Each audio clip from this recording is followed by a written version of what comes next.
সরকারের কারণে বাংলাদেশের মানুষের বাংলাদেশের যে সরকারের সবচেয়ে গুরুত্বপূর্ণ যে অর্গান তোমাদের অটোপাসের তোমরা এখন বলতেছো যে অটোপাস লাগবে, এখনো সম্ভাবনা আছে এই লিস্টের পরে বলা যাবে আসলে অটোপাস দিবে কিনা। এই যে এখানে বলেছে, একটু ধৈর্য সহকারে একটু শুনবা, আমি পড়ে শোনাচ্ছি। সুপ্রিয় এইচএসসি শিক্ষার্থী বন্ধুরা, 2024 সালে তোমরা যারা এইচএসসি পরীক্ষা দিতেছো তোমাদের পরীক্ষা স্থগিত রয়েছে এবং কয়েকটি আপডেট আসছে তোমাদের পরীক্ষা সংক্রান্ত। সেই আপডেটগুলো নিয়ে কথা বলবো এবং তোমাদের পরীক্ষাগুলোর গুরুত্বপূর্ণ কিন্তু আপডেট চলে আসছে, একটু ধৈর্য সহকারে ভিডিওটা দেখবা। এবং তোমাদের পরীক্ষার নতুন যে রুটিনটা দিবে সেটা কবে দিবে সেটাও জানিয়েছে শিক্ষা বোর্ড, সেটাও এখন শুনতে পারবা।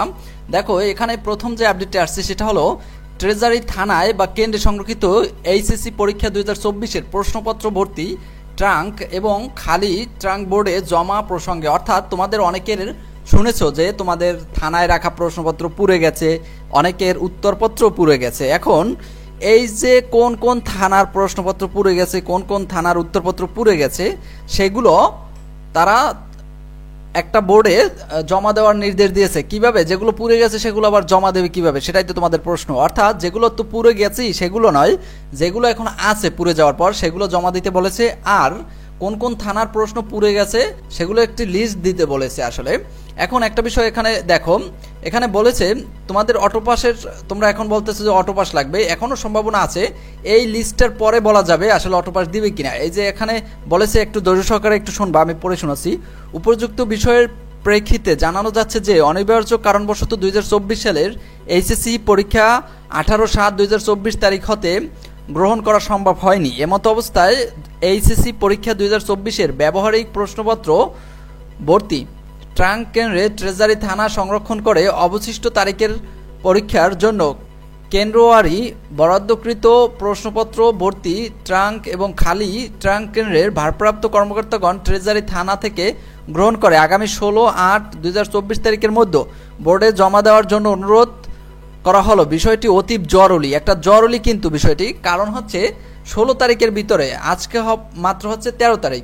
এখন তোমাদের এই যে রিপোর্টটা জমা দিবে যে কোন কোন থানার প্রশ্ন পড়ছে, আবার কোন কোন থানার তোমার উত্তরপত্র পড়ছে, সেটা দেখার পর যদি দেখে বেশি উত্তরপত্র পুড়ে গেছে তবে তারা অটোপাসের দিকে যাবে, আর নয়তো তোমাদের পরীক্ষা আবার নেওয়া হবে।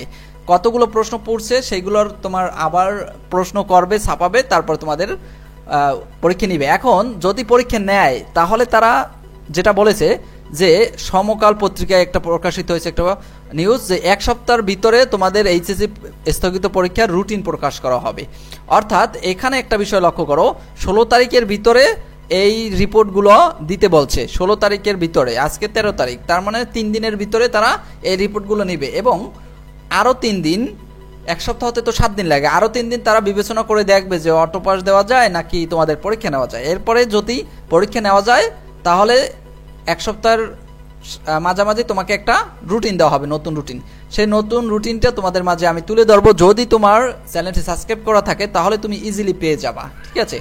আর একটা আপডেট আসছে সেটা হচ্ছে তোমাদের ফেসবুকে এবং অন্যান্য যোগাযোগ মাধ্যমে একটা নিউজ ভাইরাল হয়েছিল। সেখানে বলা ছিল যে এইচএসসি পরীক্ষা হবে সংক্ষিপ্ত সিলেবাসে এবং মানবন্টনও আরও সংক্ষিপ্ত থাকবে। এমনিতেই তোমাদের সংক্ষিপ্ত সিলেবাস বলছিল, সেটা আরও সংক্ষিপ্ত করা হবে এবং মানবন্টন অর্থাৎ 100 মার্কের পরীক্ষা সেটা আরও কমানো হবে, এরকম একটা নোটিশ ভাইরাল হয়েছে। আসলে বিষয়টা সেটা এখানে শিক্ষা বোর্ড থেকে জানিয়ে দিয়েছে প্রফেসর তপন কুমার সরকারের স্বাক্ষরিত এক বিজ্ঞপ্তির মাধ্যমে।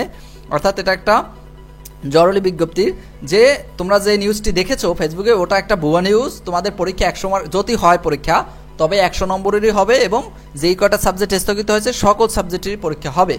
এখন দেখো, যে কটা স্থগিত হয়েছে শুধু সেই কটা হবে, আবার সবগুলো ভেবে নিও না। আর যদি পরীক্ষা না নেয় তাহলে তো তোমাদের অটোপাসের ঘোষণা করাই হবে। সেটা কিভাবে হবে সেই সংক্রান্ত আপডেটও আসলে জানিয়ে দেবো। চ্যানেলটি সাবস্ক্রাইব করে রাখো। সকলকে ধন্যবাদ এবং ভিডিওতে একটা লাইক করে দাও। সবার জন্য শুভকামনা রইল।